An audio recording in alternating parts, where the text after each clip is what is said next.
in the Pan-African movement in South Africa.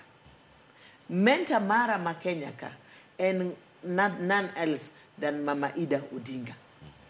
Ngamoda gija siasa, emunge jasiasa maber. To miego can be very good mentors. Egina kwa mon madwarenge kombe. Wantie gi group mwacha kon Luo Strong Women.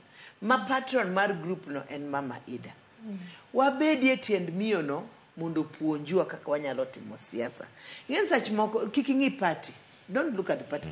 Look at the experience. Kiny kwa dhi kama Mama Margaret Kenyatta wanyalo dhi. Mama ngina be podinti wanyalo dhi. As women, wabedi jo manyalo bet piny kama wanyalo winjo for mentorship process. Amor ni isto wacho. Koro, nyocha waneno kanadko report okel. Omi ogaye Raila Amolo Odinga. Bas okel kendo mi President William Ruto ba omi. Magi chuo momi gigi. To chuogi ema do make a decision about women. And to chuogi ema do make a decision about the two gender third.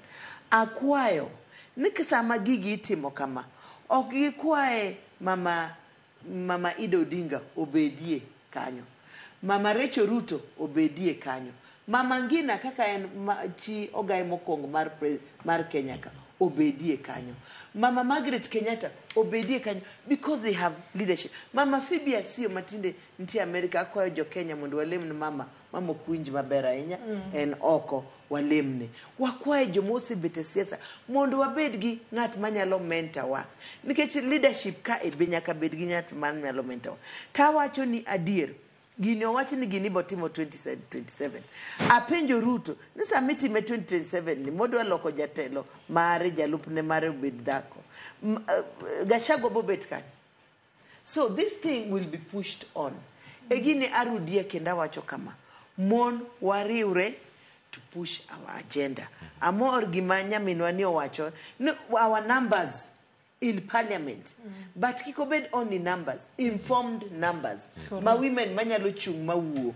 Sani maneno loch mar Gladys Wanga. Di maber. Tomorrow, I would like to have another woman. Even a woman president. Let's not only talk about deputies. A woman president. Positions wawachomana make siasa.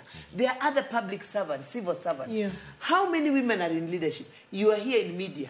How many women are in leadership in mass media in Kenya here? Tanzania is leading. Wangie mago. Wacha make siasa. We have to look at all sectors in public service, in private sector, and also in politics. Aya, erokamana inya.